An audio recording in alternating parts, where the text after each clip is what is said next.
میرا نہیں، طارق بن زیاد نے کہا، یہ اللہ کے اس رسول کا ملک ہوگا جس نے مجھے فتح و نصرت کی بشارت دی تھی۔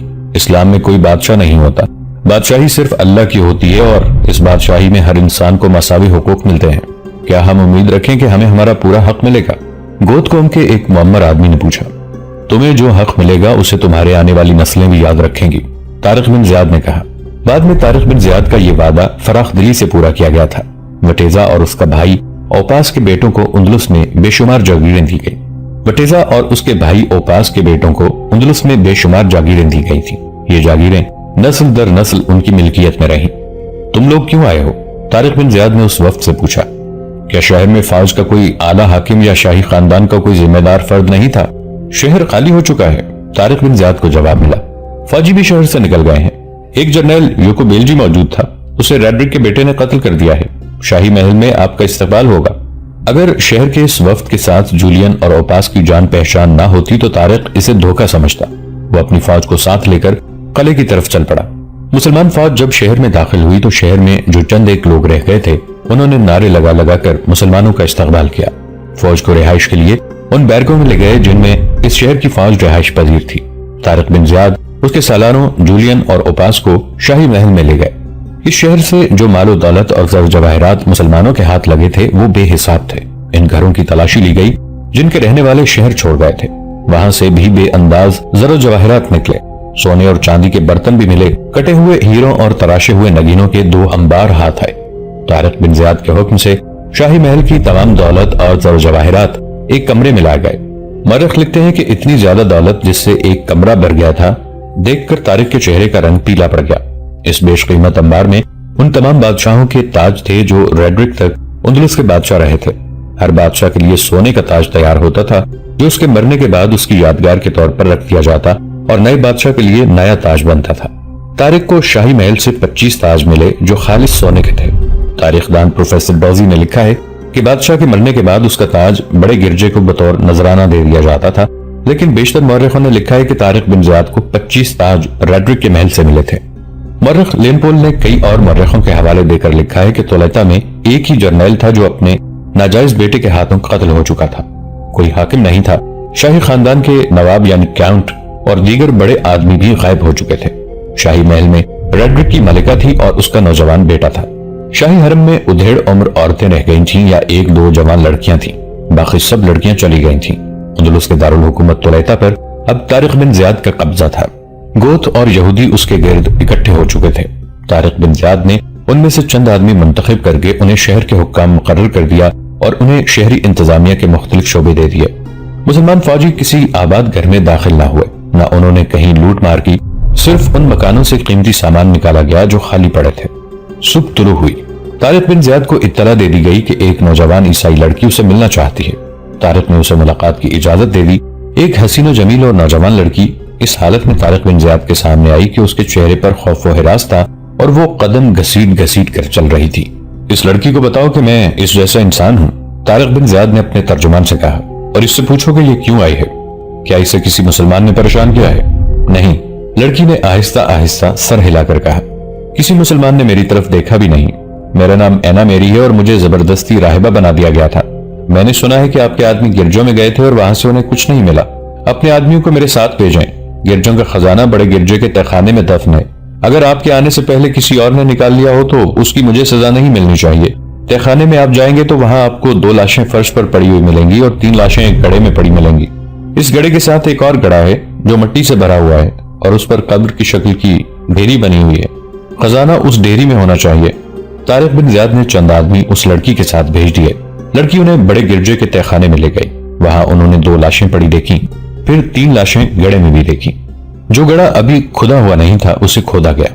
اس میں سے وہ تمام خزانہ 2 باکسوں میں بند ملا جو پادریوں نے دوسرے گرجوں میں سے لا کر یہاں دفن کیا تھا۔ اس وقت جب بڑے گرجے میں سے خزانہ نکالا جا رہا تھا، اوپاس مرینا کے کمرے میں بیٹھا ہوا تھا۔ میرینا وہ عورت تھی جس نے نوجوانی میں اوپاس سے محبت کی تھی، لیکن اس وقت اوپاس کا بڑا بھائی وٹیزہ اندلس کا بادشاہ تھا۔ وٹیزہ نے اوپاس اور میرینا کی شادی ایک تو اس وجہ سے نہیں ہونے دی تھی کہ میرینا یہودی تھی، اور دوسری وجہ یہ تھی کہ اوپاس بادشاہ کا بھائی تھا اور میرینا رعایا کے ایک عام گھرانے کی لڑکی تھی۔ پھر ان کی محبت پر ایسا پہاڑ آ گرا کہ ریڈرک نے بغاوت کر کے وٹیزہ کا تختہ الٹ دیا اور پھر اسے قتل کروا دیا۔ کسی جگہ اس کی نظر میرینا پر پڑ گئی تو اسے اس نے اپنے حرم میں شامل کر لیا۔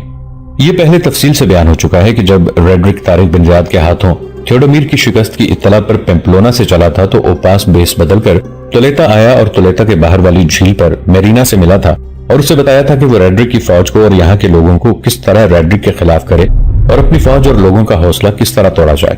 میرینا نے یہ کام جس خوش اسلوبی سے کیا تھا وہ بھی تفصیل سے بیان ہو چکا ہے۔ وہ جوانی کا زمانہ تھا جب اوپاس اور میرینا ایک دوسرے پر مر مٹے تھے۔ اب وہ ادھیڑ عمری میں پہنچ گئے تھے۔ میرینا کی شادی ہوئی ہی نہیں تھی کیونکہ وہ ریڈرک کی داشتہ تھی۔ اوپاس نے سیوستا جا کر شادی کر لی تھی اور اس کی اولاد بھی تھی۔ اوپاس نے رات میرینا کے کمرے میں گزاری تھی۔ اوپاس کو توقع تھی کہ میرینا محبت کی ماری اس کے آگے بچ جائے گی، لیکن اوپاس نے میرینا میں ایک تبدیلی دیکھی جو یہ تھی کہ میرینا پر خاموشی طاری تھی۔ اس کے ہونٹوں پر مسکراہٹ بھی نہ آئی۔ وہ جب بات کرتی تھی تو اس کے انداز میں صوفیانہ قسم کی سنجیدگی ہوتی تھی۔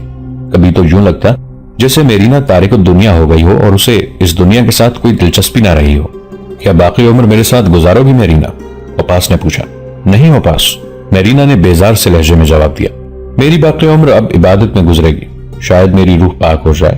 میں اب خدا کے قریب رہنا چاہتی ہوں۔ راہبانہ بن جانا میرینا، اوپاس نے مسکراتے ہوئے کہا۔ تم ابھی جوان ہو، آزاد زندگی کا مزہ بھی چکھ لو۔ نہیں اوپاس، میرینا نے کہا، مجھ پر جو بیتی ہے وہ تم جانتے ہو، مجھے اب دل سے اتار دو۔ ایک کام کرنا اوپاس، میں اس فاتح سپہ سالار طارق بن زیاد کو، جس نے ریڈرک کو زمین کے تختے سے اٹھایا اور اس کی بادشاہی ختم کی ہے، ایک تحفہ دینا چاہتی ہوں۔ کل مجھے اس تک پہنچا دو۔